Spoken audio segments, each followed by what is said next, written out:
Good afternoon, everyone, and welcome to our next session in Hall B for the conference Synapse 2023. This session will be discussing the management of chronic fatigue in hypothyroid patients. And to deliver this session, we have an eminent endocrinologist from Kolkata, Dr. Sagarika Mukherjee, madam. Madam is a consultant physician and endocrinologist at Kolkata. She has achieved the Fellow of American College of Clinical Endocrinology degree. She's a visiting consultant in Columb Asia Hospital, Kolkata. She was the treasurer of the Indian chapter of RCPI. She is the examiner of MRCP Clinical Examinations of India. She is the executive director and vice president of Remedy Clinic Study Group in Kolkata. With a vast clinical experience, madam here will tell us about the management of chronic fatigue in hypothyroid patients. Dr. Mukherjee, madam, over to you. Good afternoon. Thank you very much. It's a real privilege to the Synapse Committee and particularly to Dr. Vaishali Deshmukh for asking me to come and talk here. It's been truly a learning experience to find out about the chronic fatigue associated with hypothyroidism, which I shall be talking about. So we learn a few new things about how do we manage chronic fatigue associated with hypothyroidism and why patients who are fully treated or fully thyroid and do complain of chronic fatigue. Now, hypothyroid remains a significant clinical conundrum for clinicians. Majority of the patients who are treated with thyroxine replacement remain asymptomatic, but however, 5 to 10% of patients complain of residual symptoms despite having normal thyroid function test. They might be complaining about cold intolerance, fatigue, weight gain, cognitive impairment in their mood, or as well as reduced quality of life. And these symptoms remain despite that their free T4, free T3 and TSH level remains normal. And therefore, this led to the thought that whether combining therapy with levothyroxine and liothyronine, that is LT3, can lead to amelioration of symptoms.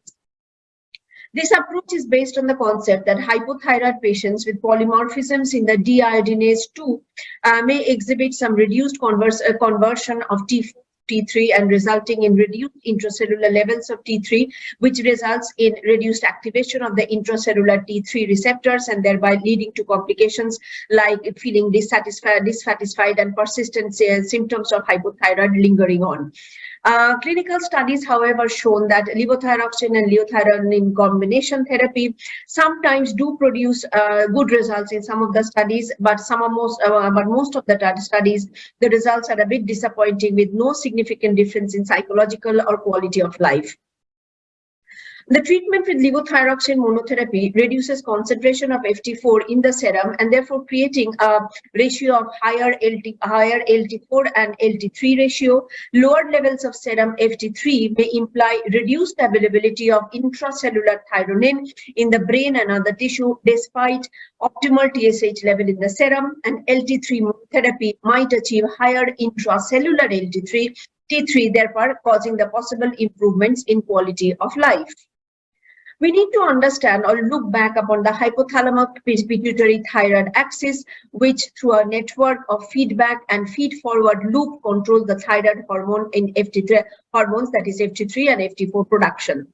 The hypothalamus provides a hierarchical setting and it provides a feed forward to the pituitary via the TRH and the pituitary to the thyroid gland via TSH. T4 is converted to the biologically more active FT3 through a multi-enzyme process in the peripheral tissue. And both the FT4 and FT3 provide a feedback to on TSH and the TRH. Energetic needs of the body is jeopardized whenever the HPT axis does not function properly, particularly basal metabolic rate and resting energy expenditure remains low. And also the HPT axis must also adapt to the various endogenous and exogenous influences like changes in body weight, body composition, aging, thyroidal and non-thyroidal illness, psychosocial stress, administration of thyroid hormones exogenously, or some epigenetic influences. The adaptation of HPT axis occurred on a slower time scale compared to the more dynamic HPA axis. We need to think about the homeostasis about T4 and T3. Now, the contemporary diagnosis of thyroid disease is based on the conventional view of the HPT axis regulation, which is confined to free T4 regulation and free T4 feedback on the TSH.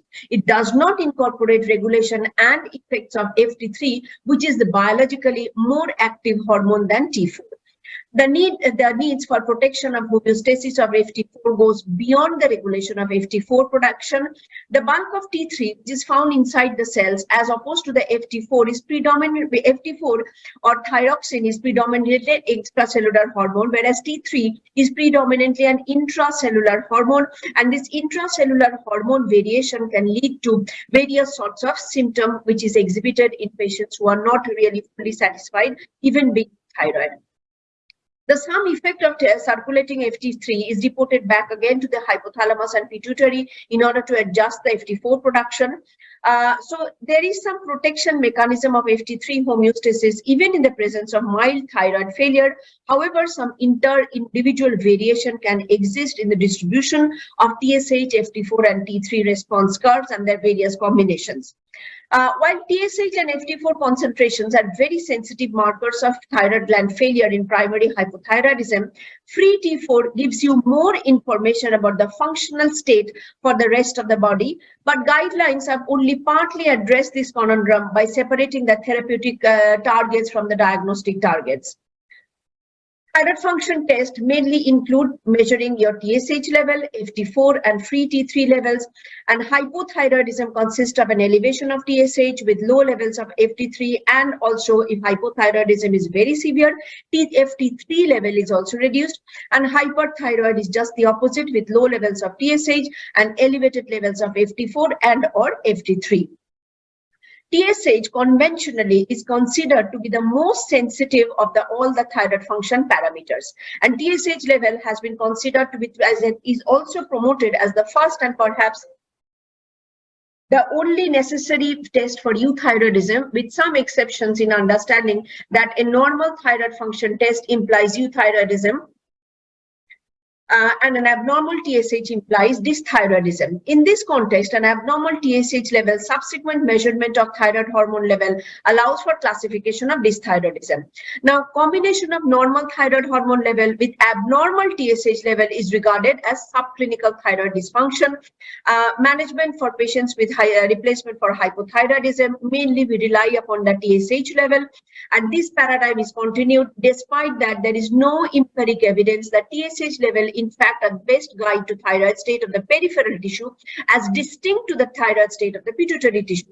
And the best guide for successful replacement of hypothyroidism, maybe we need to look into the thyroid hormones as well. Now, variation of the thyroid function test. Now, multiple studies have indicated that thyroid function test variation within the normal range can be associated with a variety of physiological and clinical parameters.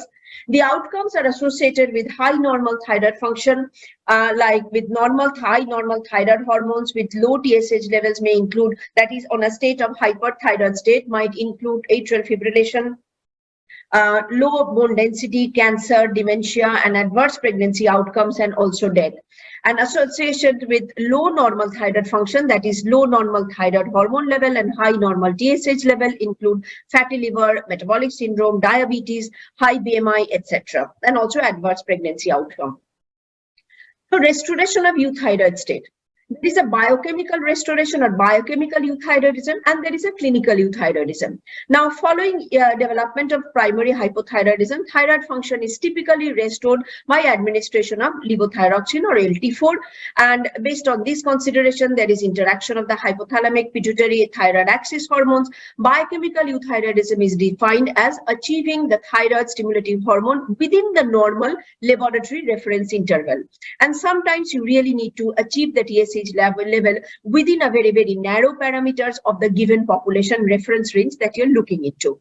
And all the LT4 replacement may need adjustment for its absorption metabolism and can be relied upon for normalizing your TSH to within the normal reference range. But however, TSH suppression may contribute to normalize, but however, your TSH does control the substituting the TSH level is within your normal range. It does not really reflect that your T3 level may also be normal in the tissue levels, and therefore this can lead to all the symptoms which are associated with chronic fatigue in hypothyroidism. What about clinical hypothyroidism? Most patients with hypothyroidism report that their symptoms have resolved with replacement of levothyroxine. However, about 10 to 15% of patients continue to have persistent symptoms like fatigue, low energy level, problems with weight, low mood, reduced quality of life, etc.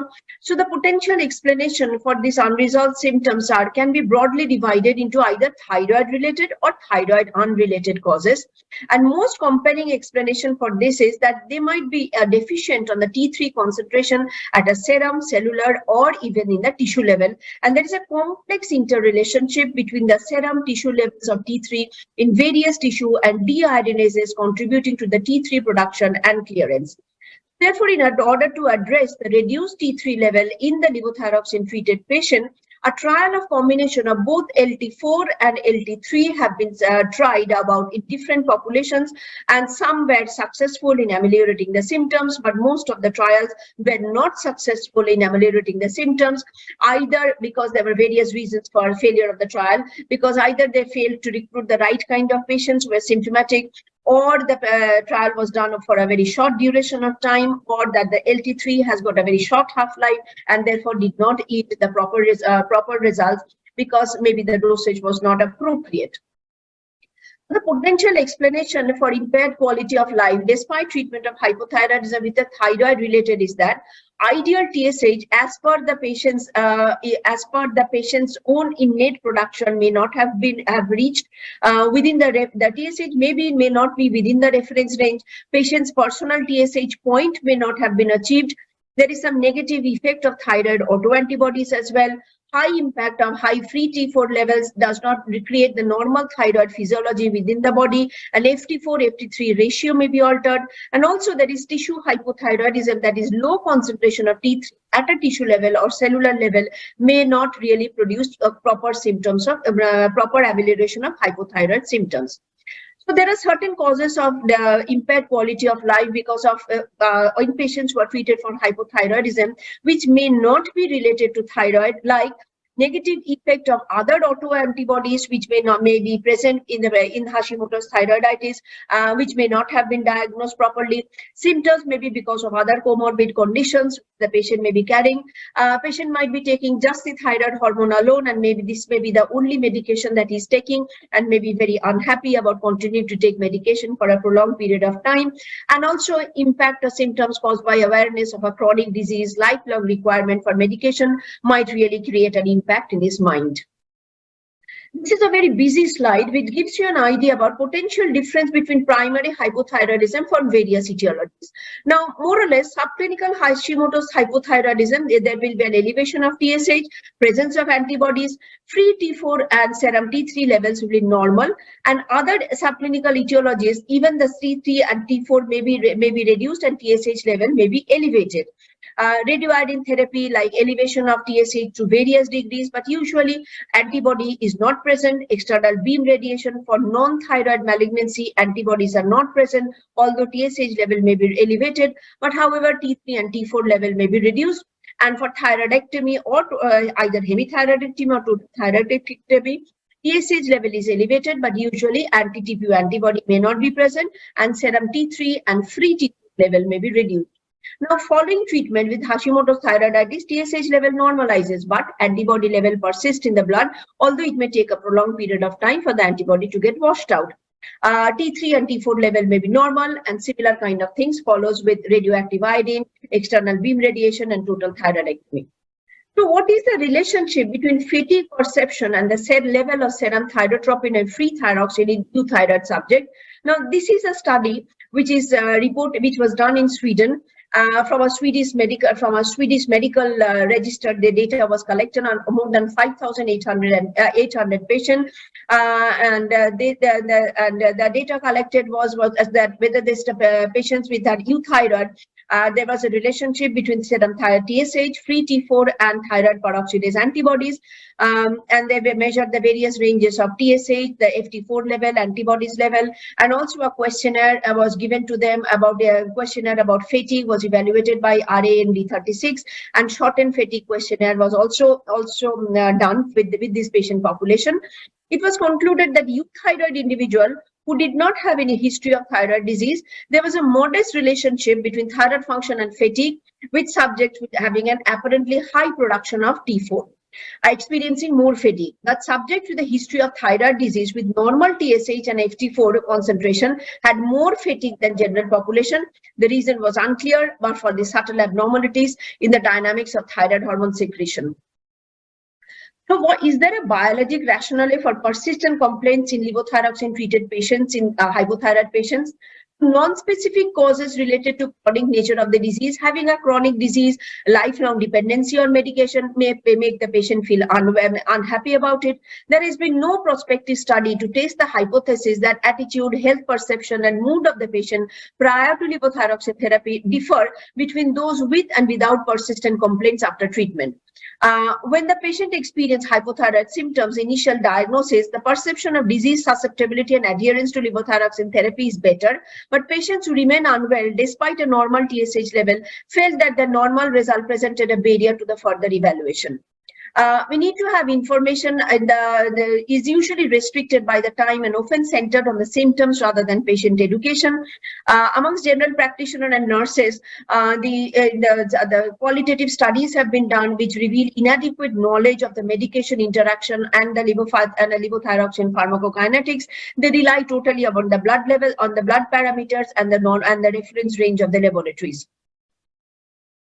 What about the autoimmune diseases? Now, associated autoimmune disease occur in about 14% of patients with Hashimoto's thyroiditis and 10% in Graves' disease.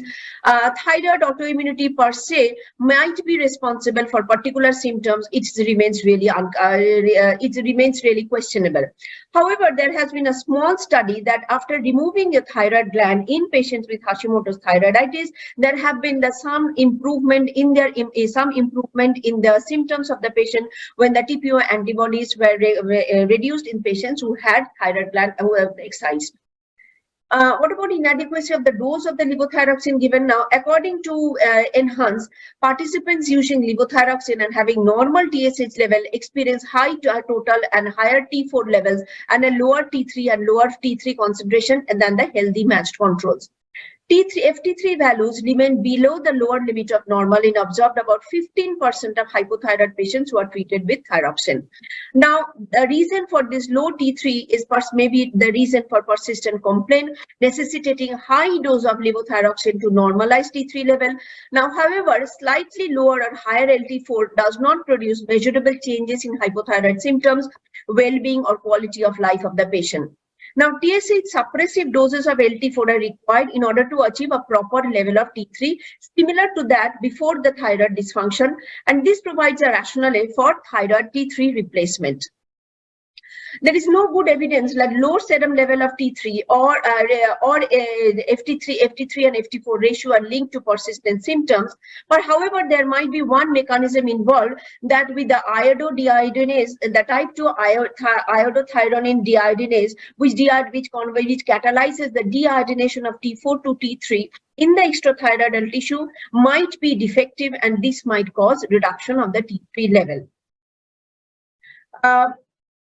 Levothyroxine therapy, which usually normalizes the serum TSH level, does not normalize all the system markers of thyroid hormone signaling, including the serum LDL cholesterol and total cholesterol. A normal TSH level, therefore, does not guarantee that a euthyroid state is reached in all the target tissue.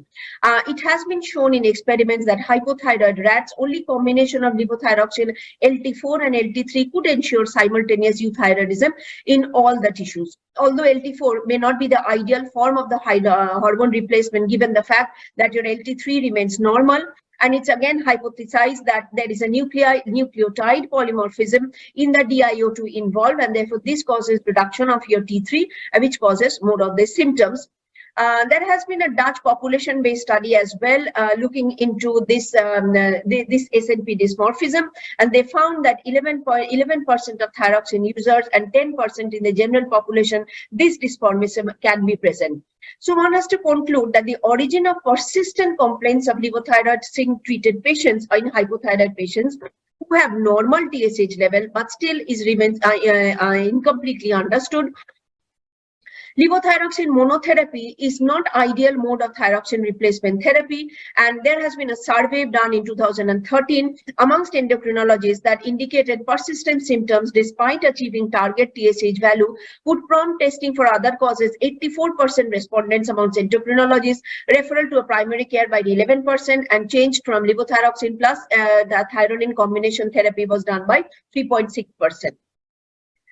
What about the need for T3 replacement? Rescue mechanism for a free T3 homeostasis is built within the intact hypothalamic pituitary thyroid axis. But however, if it's disrupted in thyroid dysfunction patient, levothyroxine monotherapy is fully dependent upon the efficient T4 T3 conversion.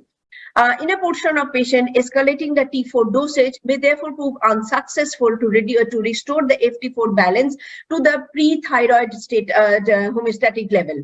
In such situation, targeted levothyroxine supplementation, similar to the natural homeostasis, may correct the FT3 disequilibrium and also provide some potentially unfavorable effects on FT4 excess.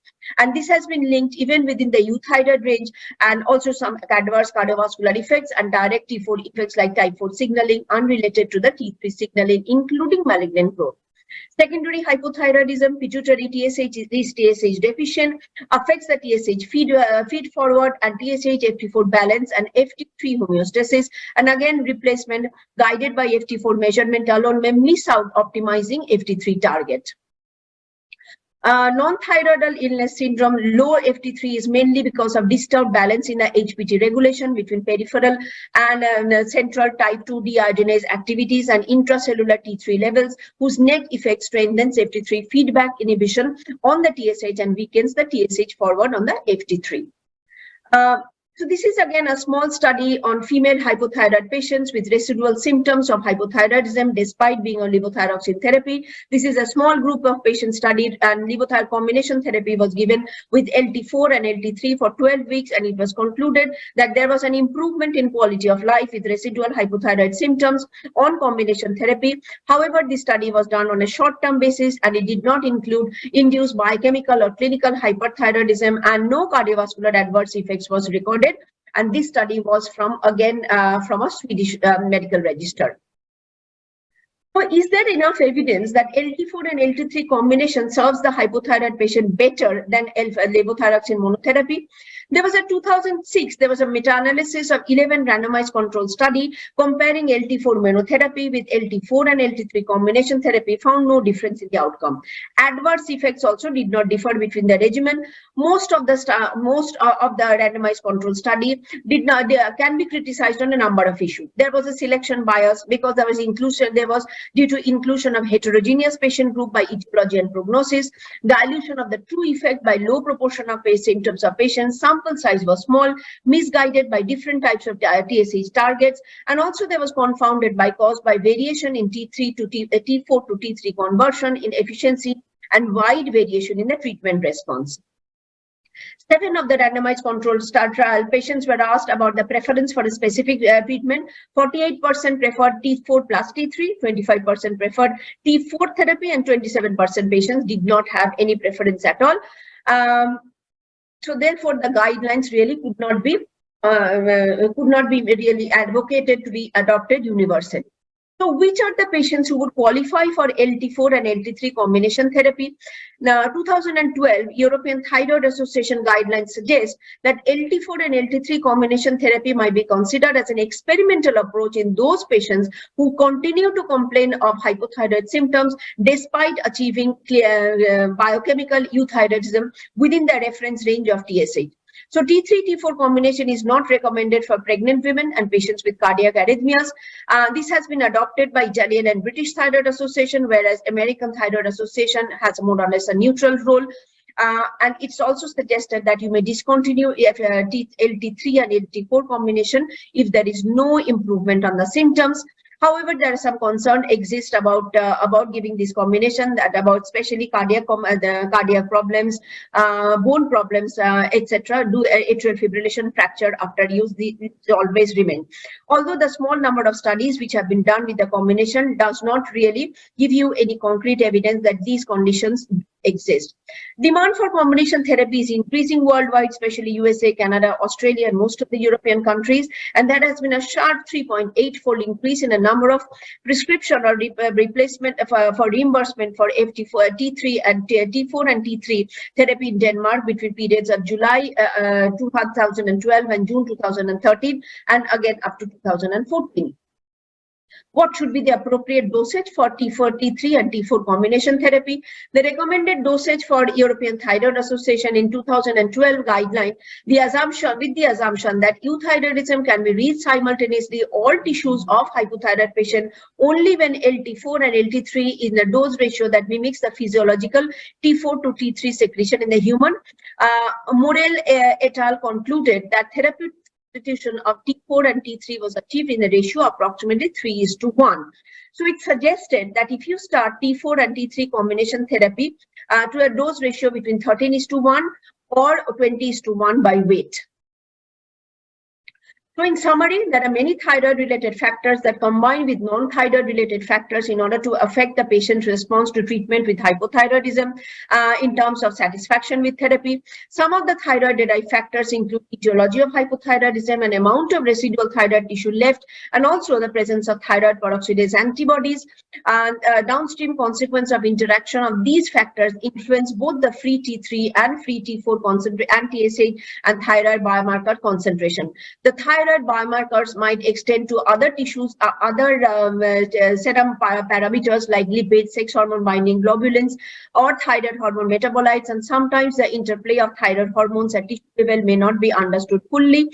FT4, FT3, and TSH during the thyroid hormone therapy at ideal ratios are poorly understood, and identification for better biomarkers of thyroid function that are accessible and could be combined in clinical practice would advance patient care. And you can conclude that guidelines on T4 and T3 combination therapy were published in 2012, but however, since then nothing has progressed. There is some dissatisfaction outcome of T4 monotherapy in small group of patients, and persistent symptoms of fatigue, weight gain, problems with memory, thinking, quality of life, etc. can remain in patient, although they can achieve a biochemical euthyroidism. A normal TSH level consequently does not necessarily indicate euthyroid level.